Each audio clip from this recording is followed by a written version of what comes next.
नमो भगवते वासुदेवाय। ओम नमो भगवते वासुदेवाय। ओम नमो भगवते वासुदेवाय।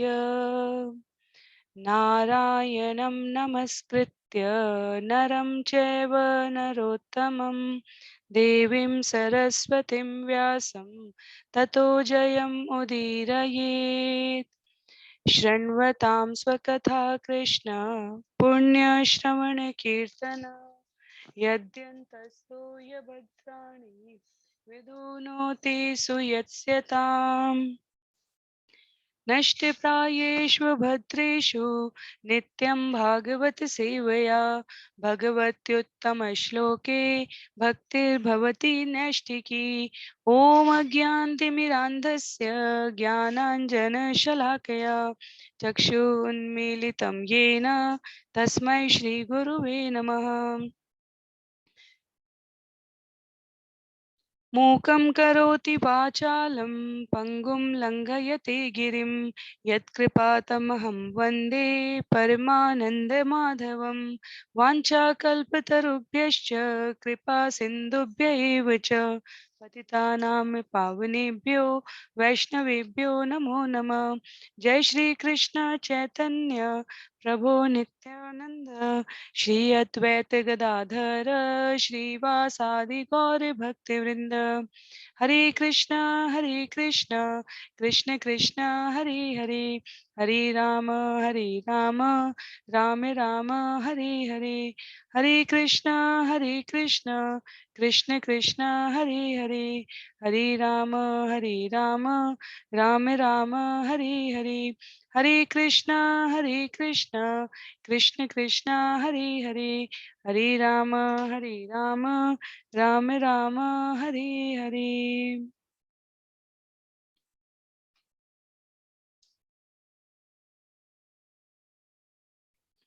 हरे कृष्णा। आप सभी को दंडवत प्रणाम।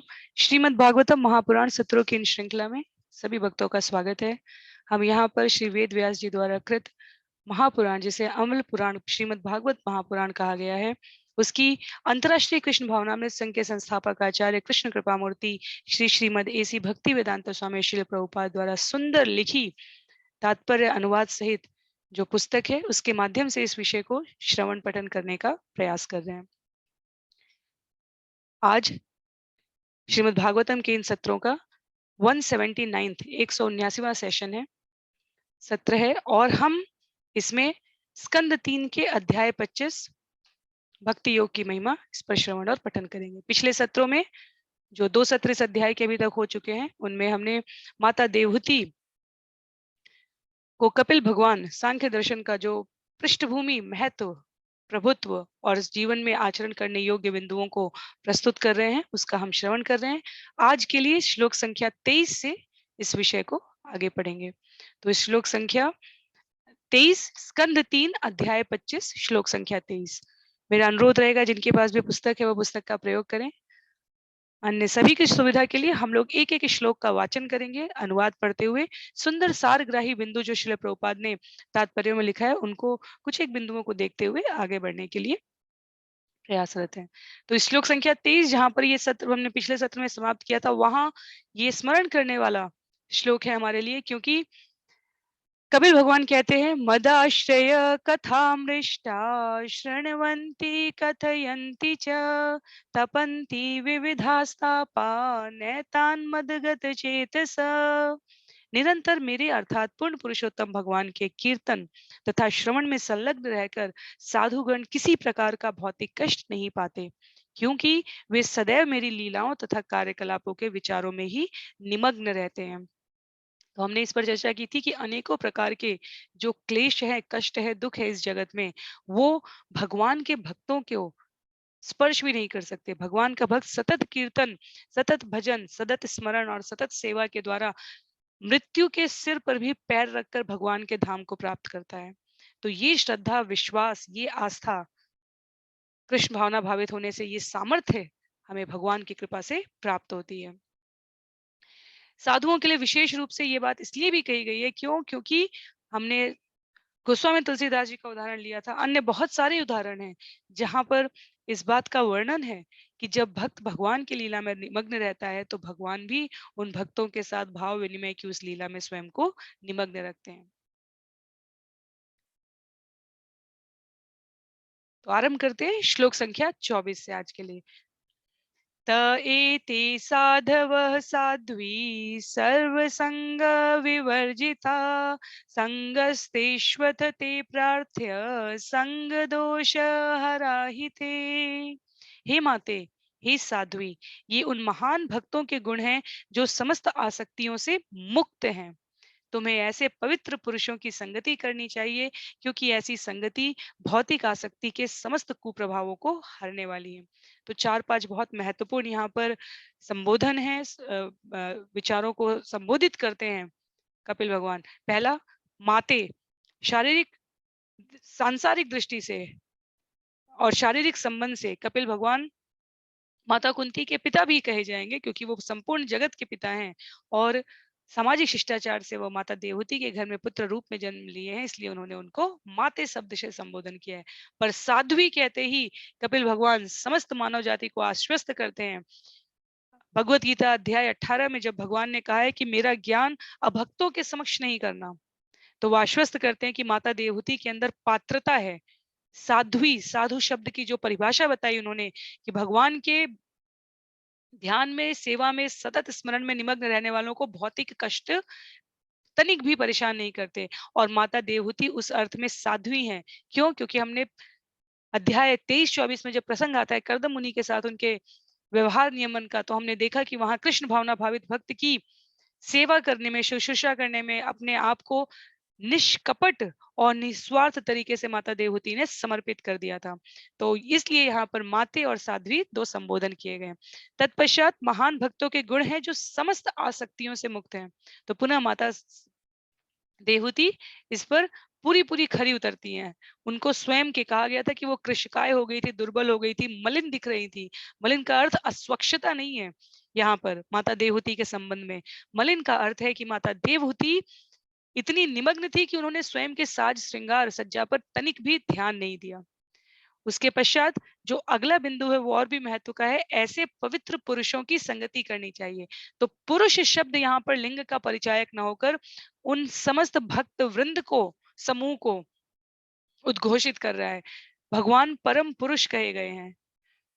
अंतर्राष्ट्रीय कृष्ण भावनामृत संघ के हमारे संस्थापक आचार्य श्रील प्रभुपाद जब आरंभिक वर्षों में शिष्यों को स्वीकार करते थे, चाहे वो स्त्री हो या पुरुष, तो दोनों को समान संबोधन था प्रभु। अगर माता जी का नाम स्त्री सूचक है तो भी उनको उसके आगे प्रभु जोड़ा जाता था और प्रभु के नाम के आगे प्रभु जोड़ा ही जाता था। तो प्रभु शब्द का अर्थ बताया गया है जो भगवान के दास हैं उनके हम दास हैं। प्रभु जो स्वामी, एक तरीके से मालिक भी कहा गया, तो हर कोई दूसरे को मालिक कह रहा है, स्वामी कह रहा है। जब हम परस्पर संबोधन कर रहे हैं हे प्रभु, तो हम भगवान को अपना मालिक स्वीकार करते हैं। और जब भक्तों में परस्पर कहा जाता है तो हर प्रभु दूसरे को क्या कहता है, हर भक्त दूसरे को क्या संबोधित कर रहा है, प्रभु, अर्थात आप मेरे स्वामी हैं। क्यों? क्योंकि आप भगवान की दास हैं, तो हम आपके दास बनने के लिए प्रस्तुत हैं। तो इसी प्रकार से पुरुष संबोधन यहाँ पर भक्तों के उस वृंद को संबोधित कर रहा है, ना कि स्त्री और पुरुष के शरीर जन्य विभिन्नता को। तत्पश्चात ऐसी संगति भौतिक आसक्ति के समस्त कुप्रभावों को हरने वाली है। भौतिक आसक्ति से हमारे ऊपर क्या क्या प्रभाव आते हैं? भौतिक आसक्ति जब हम करेंगे तो हमारे ऊपर किस प्रकार के प्रभाव आते हैं? हमारे अंदर कामेक्षा बढ़ती है, लोभेक्षा बढ़ती है, ईर्ष्याजनक तत्व हमारे व्यवहार में प्रखर रूप में दिखने लग जाते हैं। हम अशांत दिखते हैं, सदैव जिसे आजकल स्ट्रेस, एंजाइटी, डिप्रेशन, जितने भी ये शब्द कहे जाते हैं, जब भौतिक आसक्ति का प्रभाव जीवन में बढ़ रहा हो, इसका अर्थ हुआ कि ये सारे तत्व बढ़ने लग जाते हैं। तो भक्तों की संगति करने से जो समस्त आसक्तियों से मुक्त हैं, उनकी संगति करने से हमारे जीवन में भी भौतिक आसक्ति के कुप्रभाव समाप्त होने लग जाते हैं। तो कुप्रभाव समाप्त होने का अर्थ हुआ नेगेटिव नेगेटिव, नकारात्मक नकारात्मक मिलके सकारात्मक बन गए। भौतिक आसक्ति के कुप्रभाव, भौतिक आसक्ति खराब है, उसके कुप्रभाव समाप्त हो रहे हैं, इसका मतलब कि भौतिक आसक्ति से हम मुक्त हो रहे हैं। ये संभव कैसे है? ये सांसारिक जगत में रहने वाले व्यक्तियों के संसर्ग में नहीं, बल्कि साधु पुरुष, साध्वी, सज्जन लोगों के संघर्ष में रहने से संभव होता है। कई बार कुछ स्थान ऐसे होते हैं जहां पर जाने मात्र से, कई व्यक्ति ऐसे होते हैं जिनके दर्शन मात्र से व्यक्ति इस भौतिक जगत के समस्त आडंबरों को अत्यंत ही शुद्र समझने लग जाता है। वो उस स्थान का प्रभाव होता है, प्रभुत्व होता है, उस व्यक्ति का संग होता है। ये अनुभव जन्य चीज है। इसमें हम जब नाम जप कर नाम नाम प्रभु का संग करते हैं, तब हमें ये अनुभव होता है। जब हम भागवतम की कथा सुनते हैं, श्रवण करते हैं या स्वयं पठन करते हैं, तब ये हमें अनुभव होता है। तो ये अनुभव जन्य चीज है। प्रयास हमें अपना, विश्वास करते हुए प्रयास हमें अपना लगाना होता है, और प्रभाव हमें निश्चित रूप से दृष्टिगोचर होने लग जाता है। तत्पश्चात श्लोक संख्या 25 में, सतां प्रसंगान् मम वीर्य संविदो भवन्ति ह्यत्कर्णरसायना कथा तज्जोषणादाश्वपवर्गवर्त्मनि श्रद्धारतिर्भक्ति अनुक्रमिष्यति। शुद्ध भक्तों की संगति में श्री भगवान की लीलाओं तथा उनके कार्यकलापों की चर्चा कान तथा हृदय को अत्यधिक रोचक एवं प्रसन्न करने वाली होती है। ऐसे ज्ञान के अनुशीलन में मनुष्य धीरे धीरे मोक्ष मार्ग में अग्रसर होता है, तत्पश्चात मुक्त हो जाता है और उसका आकर्षण स्थिर हो जाता है। तब असली समर्पण तथा भक्ति योग का शुभारंभ होता है। ये सारे श्लोक बहुत महत्व के हैं। ये हमें, जैसा मैंने कहा था कि इस अध्याय के श्लोक ऐसे हैं कि जो अगर 100, 50, 200 श्लोक भी पूरे भागवतम से छांटे जाएं तो उनमें से श्लोकों की गणना होनी चाहिए, होती है आचार्यों द्वारा। क्यों? क्योंकि इनमें वो लक्षण है जो इस पूरे शास्त्र को पढ़ने का उद्देश्य है हमारा। क्या कहा गया है? शुद्ध भक्त की संगति से भगवान की लीलाओं और उनके कार्यकलापों की चर्चा कान तथा हृदय को अत्यधिक रोचक एवं प्रसन्न करने वाली है। हमारी कर्णेंद्रिय बहुत महत्व की है। जीव का विकास जब माँ के गर्भ में होता है, इसी स्कंद में आगे के अध्याय में कपिल भगवान बताएंगे, तो सबसे पहले श्रवणेंद्रिय हमारी विकसित होती है, श्रवण करने की। इसलिए कहा जाता है कि माँ गर्भस्थ शिशु से जिस प्रकार का संवाद करती है, गर्भस्थ शिशु उसी भाव को प्रबुद्ध रूप में धारण करके निकलता है। तो और सबसे अंत में शरीर छोड़ते समय भी श्रवणेंद्रिय, कान में कहा जाता है कि राम का नाम कहा जाए, श्रवणेंद्रिय सबसे पहले विकसित होती है और सबसे अंत तक क्रियाशील रहती है। और जैसे ये उदाहरण आगे भी आ सकते हैं, आगे के श्लोकों में भी ये निश्चित रूप से लगाए जा सकते हैं। जैसे वर्षा का जल जब सरीसृप वर्ग के जो जीव हैं उनके बिल में जाता है, तो सारे सारे जो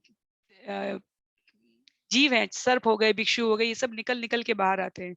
तो भगवान के नाम का, भगवान की कथा का दिव्य जल, वर्षा की बूंदें जब कर्ण से होते हुए हृदय में प्रवेश करती हैं, तो जितने प्रकार के अनर्थ हैं जीवन के, जितने प्रकार की भौतिक आसक्ति की कुसंगतियां हैं, वो सब बाहर निकल निकल के हो जाते हैं, तो जीव मुक्त हो जाता है। इसलिए कहा गया, ये बड़े सरल सरल पंक्तियां हैं, हमें बस इनको संबद्ध करना है कि इनका अर्थ हमारे जीवन में किस प्रकार से व्यवहारजनक है। तो ऐसे ज्ञान का अनुशीलन पहले आपने श्रवण किया, इससे हृदय प्रसन्न होता है। क्यों प्रसन्न होता है? क्योंकि हृदय में निवास है, आत्मा और परमात्मा एक ही डाल पर बैठे हुए दो पक्षी कहे गए हैं। जैसी वास्तविक रुचि जो आत्मा की है, वो भगवत कथा श्रवण करने की, भगवत सेवा करने की। तो जब इस प्रकार के वार्तालाप सुनते हैं तो हृदय प्रसन्न होगा। जब हृदय प्रसन्न होगा तो मनुष्य धीरे धीरे ज्ञान का अनुशीलन करने लगता है। जैसे हम किसी भी विद्या में दक्ष होना चाहें, भौतिक जगत की भी विद्या में दक्ष होना चाहें, तो पहले जो लोग उसमें दक्ष हैं, उनके संपर्क में रहकर हम किसी भी प्रकार की कक्षा हो, डांस की, नृत्य की कक्षाएं हो, हमारी गायन की, सिंगिंग की कक्षा हो, हमारी स्विमिंग की, तैराकी की कक्षा हो, किसी भी विधा को सीखने के लिए एक दक्ष व्यक्ति के संपर्क में, एक समूह के जो साथ साथ प्रयास कर रहे हो, किसी के मार्गदर्शन में उनके साथ हम अभ्यास करते हैं, तो हम धीरे धीरे उसमें दक्ष होने लग जाते हैं और उससे हमारा आकर्षण स्थिर हो जाता है। आकर्षण का अर्थ हुआ यहाँ पर कि अब वो हमें बहुत अच्छा लग रहा है। जैसे कुछ माताएं रोटियां बेलने में इतनी एक्सपर्ट होती है, इतनी निपुण होती है, दक्ष होती हैं, ये कहा जाता है कि वो बात करते करते घुमाते हुए देखने की भी आवश्यकता नहीं होने अलग से, और वो बिल्कुल गोल गोल रोटियां बना लेते हैं। ये दक्षता होती है। कई बार ऐसे किसी भी कला में, किसी भी कला में, ये तो सरलतम उदाहरण है। जब हमारी दक्षता हो जाती है तो हम वहां पर स्थिर हो गए, अर्थात हमारी वृत्तियां उस कार्य को करने में निपुण हो गई हैं। तो भक्तों की संगति में रहकर गुरु के मार्गदर्शन में शास्त्रों में दी गई शिक्षा का जब हम धीरे धीरे अनुशीलन करने लग जाते हैं तो हमारी इंद्रियां उसमें दक्ष हो जाती है, स्थिर हो जाता है। और अंतिम पंक्ति लिखी है, तब असली समर्पण तथा भक्ति योग का शुभारंभ होता है। Fake it unless you make it. तब तक हमें करते रहना चाहिए जब तक कि हम उसमें अपने आप को वास्तविक रूप में आनंद लेने लायक ना हो जाए। भौतिक जगत में भक्ति करने के ये प्रयास इसलिए कहे गए हैं ताकि यहाँ करते करते करते करते जब हम वास्तव में इसमें अपने आप को स्थिर कर लें तो हमें वैकुंठ जाना, तब भक्ति योग का शुभारंभ होता है। तो हम यहाँ सब प्रयास कर रहे हैं इसका, ताकि हम इन सब विद्याओं में निपुण हो जाएं। तो ये सुनने में लगता है कि वही बात है, नया क्या है इसमें, पर जब हम एक एक शब्द को श्रील प्रभुपाद के तात्पर्यों के माध्यम से समझते हैं तो हमें ये नूतनता, ये नवीनता हमें समझ में आती है। उसके पश्चात श्लोक संख्या 26 में, भक्त्या पुमान् जात विरागेन्द्रियाद दृष्ट श्रुतान्मद्रचनानुचिन्त्य चित्तस्य यत्तो ग्रहणे योगमुक्तो यतिष्यते ऋजुभिर्योग मार्गे। इस प्रकार भक्तों की संगति में सचेत होकर भक्ति करते हुए भगवान के कार्यकलापों के विषय में निरंतर सोचते रहने से मनुष्य को इस लोक में तथा परलोक में इंद्रिय तृप्ति के प्रति अरुचि उत्पन्न हो जाती है। कृष्ण भावनामृत की यह विधि योग की सरलतम विधि है। जब मनुष्य भक्ति योग के मार्ग में सही सही स्थित हो जाता है तो यह अपने चित्त मन को नियंत्रित करने में सक्षम होता है। तो अब ये क्रमशः प्रभाव दिखाया जा रहा है। जब हमारा भक्ति योग का वास्तव में शुभारंभ हो रहा है, भक्तों की संगति में सचेत होने लग जाते हैं हम, तो भगवान के कार्यकलापों के विषय में निरंतर चिंतन करने में अपने आप को अग्रसर करेंगे। तो स्वाभाविक है कि इस भौतिक जगत में, परलोक में, इस लोक में, मृत्यु लोक या अन्य लोक, तो इसलिए पूरे संपूर्ण भौतिक जगत के लिए कहा गया, अपनी इंद्रियों की तृप्ति के प्रति हमारी अरुचि हो जाती है। ये आउटकम है, ये प्रोडक्ट का आउटकम है, ये हमें परिणाम रूप में प्राप्त होता ही होता है और इसका कोई अपवाद नहीं है। जिसने भी भक्ति योग का अभ्यास किया है, शास्त्रों के शास्त्र पलट डालिए, पन्ने पन्ने पलट डालिए, इतिहास से लेकर काल की किसी भी समय में चले जाइए, इसका कोई अपवाद नहीं है कि जो भक्ति योग के मार्ग पर अग्रसर होते हुए इंद्रिय तृप्ति की प्रवृत्ति से अरुचि उत्पन्न कर चुका है, वो निश्चित रूप से भगवान को प्राप्त करता है। और ऐसा करने के इस यात्रा में उसका मन अपने आप नियंत्रित रहता है। तो ये परिणाम है, हमें अलग से कुछ करने की आवश्यकता नहीं है। जैसे बालक की जिस कार्य में रुचि हो जाए, तो खेलने में रुचि आ जाए तो बालक फिर खाने पर भी ध्यान नहीं देगा। उसको कितनी भी प्यास लगी रहे, वो पहले, अगर उसे पता रहे कि खाने और खेलने में से चुनना है शिशु को, तो वो क्या चुनता है हमेशा? खेलना। क्यों? क्योंकि उसकी उसमें रुचि आ जाती है। तो इसी प्रकार जब भक्ति योग में रुचि आ जाती है, भगवान की सेवा करने में रुचि आ जाती है, तो अन्य सभी प्रकार की आसक्तियां स्वतः छूटती चली जाती हैं। उसके पश्चात श्लोक संख्या 27 में, असेवयायं प्रकृतेर्गुणानां ज्ञानेन वैराग्यवृजिम्भितेन योगेन मय्यर्पितया च भक्त्या मां प्रत्यगात्मानमिहावरुन्धे। इस तरह प्रकृति के गुणों की सेवा में न लगकर अपितु कृष्ण भक्ति विकसित करके, वैराग्य युक्त ज्ञान प्राप्त करके तथा योग के अभ्यास से, जिसमें मनुष्य का मन सदैव पूर्ण पुरुषोत्तम भगवान की भक्तिमय सेवा में स्थिर रहता है, मनुष्य इसी जन्म में मेरा साहचर्य संगति प्राप्त कर लेता है, क्योंकि मैं परम पुरुष अर्थात परम सत्य हूँ। भगवान कपिल मुनि यहाँ पर इतने सारे बिंदुओं को इतनी सरलता से हमारी स्मृति में संचित रह सके, इसलिए संकलित करके प्रस्तुत कर रहे हैं। क्या कह रहे हैं?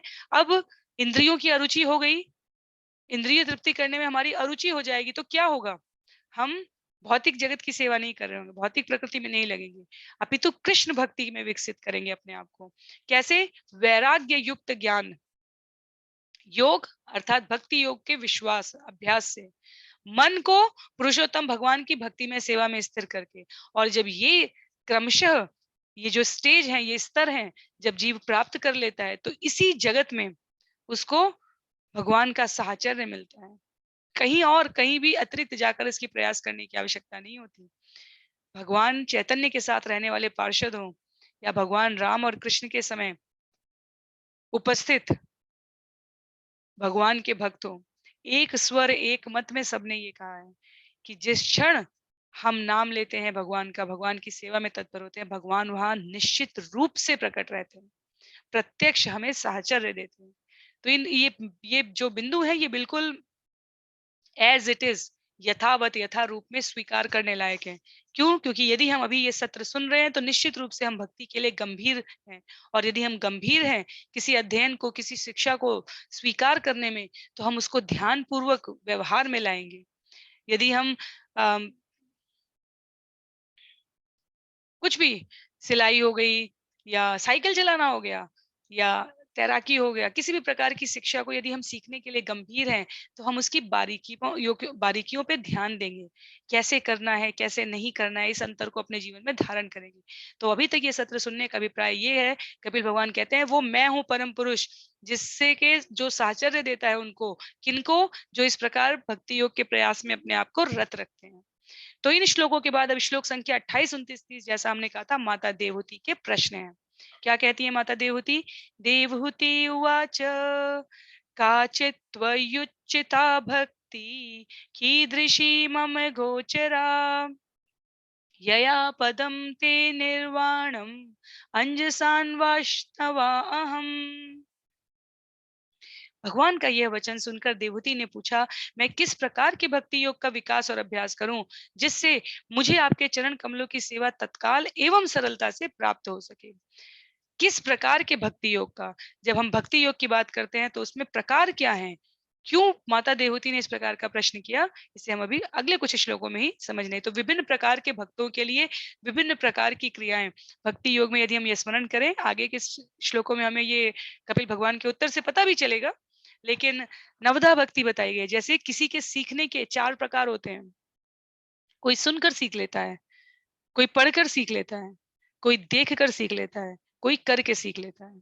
कहने का अर्थ है कि कई बार जैसे मृदंग कक्षाएं हो गई, करताल बजाने की कक्षाएं हो गई, संगीत की शिक्षा प्राप्त करने की विधि हो गई, तो कई बार लोग मैकेनिकली क्रियाशील तरीके से, अगर उन्होंने हारमोनियम के नोट्स याद कर लिए हैं किसी भी भजन को, किसी भी राग को गाने के लिए, तो उन्हें पता है ये की से ये इस प्रकार की ध्वनि निकलेगी, ये इसको संबोधित करेगा, तो उन्होंने पढ़ के सीख लिया। कई बार लोग सिर्फ देख के सीखते हैं, किस प्रकार अंगुलियां हारमोनियम की खींच पर चल रही है, उससे सीख लेते हैं। कई बार लोगों को सुनकर, क्योंकि उनको उनको संगीत की बेसिक समझ है, तो वो सुनकर, अभ्यास करते हुए, श्रवण करके उसमें दक्ष हो जाते हैं। तो ये विभिन्न विधियां। उसी प्रकार नवदा भक्ति में किसी को भगवान के श्रृंगार में बहुत रुचि हो सकती है, किसी को भगवान के लिए सुंदर भोग बनाने में रुचि हो सकती है, किसी को शास्त्र पढ़ने में अत्यंत रुचि हो सकती है, किसी को एक से ज्यादा रुचि भी हो सकती है, भोग लगाने में भी, और भजन सुनाने में भी, श्रृंगार करने में भी, और कथा पढ़ने में भी। तो ये प्रकार है। तो माता देवहूति पूछ रही है कौन से, हम अब जानते हैं, लेकिन जब क्रमबद्ध तरीके से हम इस विषय को सुन रहे हैं, तो माता देवहूति प्राणी मात्र के कल्याण के लिए भक्ति योग के विभिन्न प्रकार पूछ रही हैं। तो उसका भाव यहाँ पर ये है। श्लोक संख्या 29 में, यो योगो भगवद्बाणो निर्वाणात्मन्स्त्वयोदित कीदृश कति चांगानी यतस्तत्त्वावबोधनम। आपने जैसा बताया है कि योग पद्धति का उद्देश्य पूर्ण पुरुषोत्तम भगवान को प्राप्त करने और सांसारिक अस्तित्व माया के पूर्णतया विनाश के लिए है, तो कृपया मुझे उस योग पद्धति की प्रकृति बतलाएं।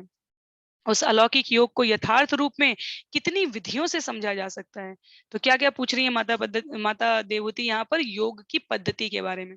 क्यों? क्योंकि उद्देश्य तो अलग, मार्ग अलग अलग हो सकते हैं, लेकिन लक्ष्य, जो गंतव्य है, जो जहां पहुंचना है, जो साध्य है हमारा, वो एक ही है। तो माता देवहूति कहती हैं कि ये जो सांसारिक अस्तित्व है भगवान से उद्भूत होता है, लेकिन भक्त के लिए कहा जा रहा है कि भगवान को प्राप्त करने का यदि उद्देश्य है तो सांसारिक अस्तित्व से अपने आप को बिल्कुल विमुक्त करना होगा। तो मुझे उस योग पद्धति के प्रकार, विधि और पद्धति तीनों को स्मरण इसमें बताएं। तो इसलिए नवदा भक्ति जिसे हम कह रहे हैं, श्रील प्रभुपाद ने यहाँ तात्पर्य में उन एक एक भक्ति के बारे में प्रस्तुत किया है। हमने कई सत्रों में सुना है, अलग अलग विषयों पे सुना है, श्रीमद् भगवद गीता के सत्रों में भी सुना है। तो सरलतम भाषा में जो 9 प्रकार की नवदा भक्ति है, क्या क्या है? श्रवणम, कीर्तनम, स्मरणम, वंदनम, अर्चनम, सेवनम, दास्यम, सख्यम और अंततः आत्मनिवेदनम। आत्मनिवेदन किसने किया? महाराज बलि ने किया। सख्य संबंध में कौन है? अर्जुन आते हैं। दास्य संबंध में कौन है? हनुमान जी आते हैं। आज्ञा पालन संदर्भ में, सेवा संदर्भ में, अर्चन संदर्भ में, स्मरण संबंध में प्रहलाद महाराज हो गए, ध्रुव महाराज हो गए, माता लक्ष्मी आती हैं सेवनम में, सदा सर्वदा भगवान के चरण छाप करते हुए उनकी सेवा में तत्पर है। तो ये कई सारे उदाहरण है प्रत्येक प्रकार की भक्ति के लिए। और श्रील प्रभुपाद ने यहाँ सुंदर तात्पर्य लिखा है। आगे कपिल भगवान अपने उल्लेखों में इसको विस्तार पूर्वक भी प्रस्तुत करेंगे। तो देखते हैं श्लोक संख्या 30 को। तदे तन्मे विजानीहि यथाहं मंदधीर हरे सुखम बुद्धये दुर्बोधम योषा भवत अनुग्रहात्। मेरे पुत्र कपिल, आखिर मैं एक स्त्री हूँ। परम सत्य को समझ पाना मेरे लिए अत्यंत कठिन है, क्योंकि मेरी बुद्धि इतनी कुशाग्र नहीं है। यद्यपि मैं इतनी बुद्धिमान नहीं हूँ, किंतु तो भी यदि आप मुझे कृपा करके समझाएंगे तो मैं उसे समझकर दिव्य सुख का अनुभव कर सकूंगी। दो सरल सी बात है। यहाँ अनुवाद में कहा गया है, माता देवहूति स्वयं को कहती हैं, मैं स्वभाव से स्त्री हूँ, मेरी बुद्धि इतनी कुशाग्र नहीं है, इसलिए इस सत्य को समझ पाना मेरे लिए अत्यंत कठिन है। इसका भाव क्या है? यहाँ पर भाव ये है कि स्त्री स्वभाव नैसर्गिक रूप से भावुक होता है। किसी भी तथ्य को सत्य समझकर विश्वास करने की प्रवृत्ति अधिक होती है, क्योंकि व्यवहारिक ज्ञान की इतनी प्रबुद्धता होती है कि शास्त्रों को अतिरिक्त अवसर और समय देकर स्वाभाविक रूप से पढ़ने में कम और अधिक रूप से रुचि हो सकती है। तो इसलिए माता देवहूति, और सबसे बड़ा गुण जो स्त्रियों का होता है वो विनम्रता होता है, विनयशीलता होता है, सहनशीलता होता है। तो स्वयं को अति साधारण स्थिति में प्रस्तुत कर रही है माता स्वयं को। हमने पुरुषों को भी ये निवेदन करते हुए देखा है भगवान के समक्ष। पुरुष अर्थात पुरुष शरीर की बात की जा रही है। भगवान मैं कुछ नहीं जानता, मेरे ऊपर कृपा करो, जैसा आप सिखाओगे वैसा मैं से हूँ। ध्रुव महाराज कहेंगे यही बात, प्रहलाद महाराज कहेंगे यही बात। ये हमारे महाजन में आते हैं, इसलिए इनका नाम हम सदा सदा नियमित अंतराल पर लेते रहते हैं। पर वहां इसे अलग से कहने की आवश्यकता नहीं हुई, क्योंकि स्वभाव रूप में अहंकार तत्व पुरुष शरीर में स्त्री शरीर की तुलना में अधिक होता है, और स्वभाव रूप में भावुकता, दया भावना, करुणा, सहनशीलता, विनयशीलता माताओं में अधिक होती है। पुनः ये कोई आक्षेप नहीं है, ये कोई तुलना नहीं है। ये बिल्कुल वैसे ही है जैसे टेनिस की वर्ल्ड चैंपियनशिप में अभी भी शारीरिक दम माताओं का कम लगेगा और पुरुषों का ज्यादा लगेगा, इसलिए पुरस्कार राशि में इतनी भिन्नता होती है। कहने के लिए दोनों चैंपियनशिप खेल रहे हैं। हर हर हर स्तर में माताओं के लिए जितनी भी फिजिकल शारीरिक जो हमारे स्पोर्ट्स हैं उसमें जो बाउंड्री लाइन है या जो नियम है वो कंपैरेटिवली तुलनात्मक रूप से थोड़े ढीले हैं, मैं ये कहूंगी। क्यों? क्योंकि ये नैसर्गिक जो शारीरिक प्रदर्शन की बात है, इसमें किसी हीनता की बात नहीं की जा रही है, इसमें स्वभाव से मशीन जिस प्रकार की है उसकी बात की जा रही है। तो दया, करुणा, सहनशीलता, विनयशीलता ये प्रबुद्ध गुण है स्त्री स्वभाव के। विनयशीलता के द्वारा माता देवती स्वयं को कहती हैं कि मैं अपने आप को इतनी सक्षम नहीं पाती हूँ। श्रील प्रभुपाद ने भी श्लोक में विश्वनाथ चक्रवर्ती ठाकुर के तात्पर्य को यहाँ पर संदर्भ में प्रस्तुत करते हुए कहा है कि माता स्वभाव से कहती है, जैसे गुरु की कृपा से, भगवान की कृपा से सब कुछ स्वतः प्राप्त हो सकता है, वैसे ही माता कहती है आपके समझाने से मैं इसको समझकर दिव्य सुख का अनुभव कर सकूंगी। तो उन्होंने यहाँ पर अपने पुत्र को गुरु रूप में स्वीकार किया है, जैसे अर्जुन ने कृष्ण को सखा से गुरु के रूप में स्वीकार किया है। तो कैसा, यदि इस विषय पर किसी को भी तनिक भी कुछ भी आक्षेप लगे तो वो निश्चित रूप से इसको बृहद दृष्टिकोण में समझ सकते हैं। इसमें कहीं भी कोई विचारों की सीमितता या संकीर्णता नहीं है स्त्री और पुरुष के अंतर में। तत्पश्चात श्लोक संख्या 31 में मैत्रेय उवाच विदितवार्तं कपिलो मातुरित्थं जात स्नेहो यत्र तन्वाभिजात तत्त्वां नायं यत् प्रवदन्ति सांख्यं प्रोवाच वे भक्तिवितान योगम। श्री मैत्रेय ने कहा, अपनी माता का कथन सुनकर कपिल उसका प्रयोजन समझ गए और उसके प्रति दयाद्र हो उठे, क्योंकि उन्होंने उसके शरीर से जन्म लिया था। उन्होंने सांख्य दर्शन का वर्णन किया, जो शिष्य परंपरा से प्राप्त भक्ति तथा यौगिक साक्षात्कार का एक मिला-जुला रूप है। तो श्रील प्रभुपाद ने यहाँ अतिरिक्त तात्पर्य नहीं लिखा है। उन्होंने कहा कि वो सबके करुणामय, सभी के परमेश्वर रूप में तो भगवान सभी के पालन करता है। यहाँ तो माता और पुत्र का संबंध है, तो स्वाभाविक रूप से कपिल मुनि माता की इन वाणी से अपने आप को अत्यंत स्नेहासिक्त अनुभव करते हैं और सांख्य दर्शन के बारे में बोलना आरंभ करते हैं। तो श्री भगवान उवाच देवानां गुण लिंगानां अनुश्रविक कर्मणां सत्व एवैकमनसो वृत्ति स्वाभाविकी तु या अनिमित्ता भागवती भक्ति सिद्ध गरीयसी। भगवान कपिल ने कहा, हे ये इंद्रियां देवों की प्रतीकात्मक प्रतिनिधि हैं और इनका स्वाभाविक झुकाव वैदिक आदेशों के अनुसार कर्म करने में है। जिस प्रकार इंद्रियां देवताओं की प्रतीक हैं, उसी प्रकार मन भी पूर्ण पुरुषोत्तम भगवान का प्रतिनिधि है। मन का प्राकृतिक कार्य सेवा करना है। जब यह सेवा भाव किसी हेतु के बिना श्री भगवान की सेवा में लगा रहता है, तो यह सिद्धि से कहीं बढ़कर है। हमने जब विराट रूप का अध्ययन किया था, तो क्या था वहां, भगवान के एक एक अंग, एक एक इंद्रियों के उन्होंने अधिपति देवताओं के रूप में इस जगत में संचालन के लिए नियुक्त किए थे। तो हमारी इंद्रियां देवताओं के द्वारा नियंत्रित हैं। एक एक अंग का, एक एक इंद्रियों का देवता है हमारे। और देवता किसकी आज्ञा से कार्य कर रहे हैं, भगवान की आज्ञा से। तो यदि हम अपनी इंद्रियों को प्रवृत्त करें भक्ति योग में, तो स्वतः और स्वाभाविक रूप से देवताओं को जो दायित्व दिया गया है, हम उसका भी संवहन कर रहे होते हैं। इसीलिए जब देवताओं और भगवान की पूजा अर्चना के भिन्नता की बात की जाती है, तो श्रील प्रभुपाद बड़े ही सरल और स्पष्ट तरीके से बताते हैं, अतिरिक्त आवश्यकता नहीं है। देवता सम्माननीय है, पूजनीय है, पर हमें उनके सतत स्मरण करने की ये अतिरिक्त आवश्यकता नहीं है। इसलिए क्योंकि विषय ये है कि वो जिनकी सेवा के लिए नियुक्त किए गए हैं, वो जिनकी आज्ञा का पालन कर रहे हैं, हम भी उन्हीं भगवान को अपने जीवन में व्यवहार रूप में सेवा प्रदान करने के लिए तत्पर होने का प्रयास कर रहे हैं। तो किसी भी प्रकार के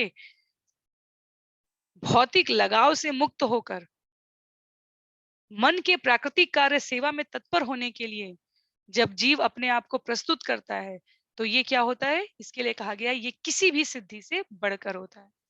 तो आज के सत्र के लिए अंतिम श्लोक है, एक पंक्ति का है, और इसके साथ ही हम आज के सत्र को विराम देंगे।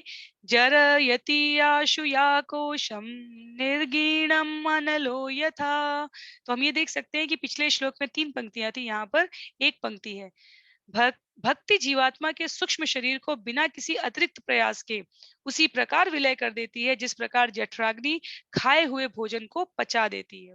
तो ये पंक्ति अलग से उपमा के रूप में प्रयोग की गई है, इसलिए इसको यहाँ पर अलग रखा गया है। क्या कहा जा रहा है, भक्ति किसी भी स्थिति में मुक्ति से श्रेष्ठतर है, क्योंकि भक्ति के द्वारा स्वाभाविक रूप से भवबंधन से हम पार हो जाते हैं।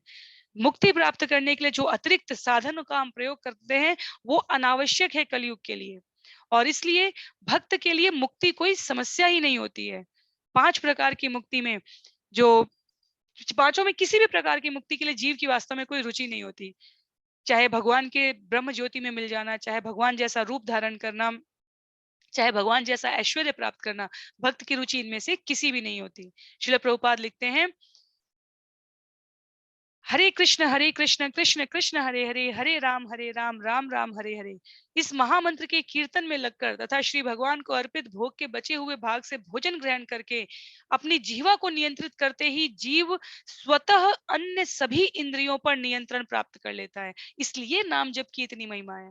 और अंतिम पंक्ति से श्लोक के तात्पर्य में श्री प्रभुपाद कहते हैं, जब मनुष्य अपने आप को भगवान की सेवा में लगा देता है तो उसकी मुक्ति तुरंत हो जाती है। कपिल देव इसकी पुष्टि कर रहे हैं कि भक्ति सिद्धि से मुक्ति से श्रेयस्कर है।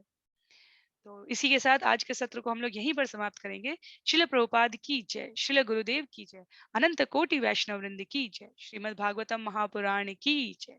हरे कृष्ण।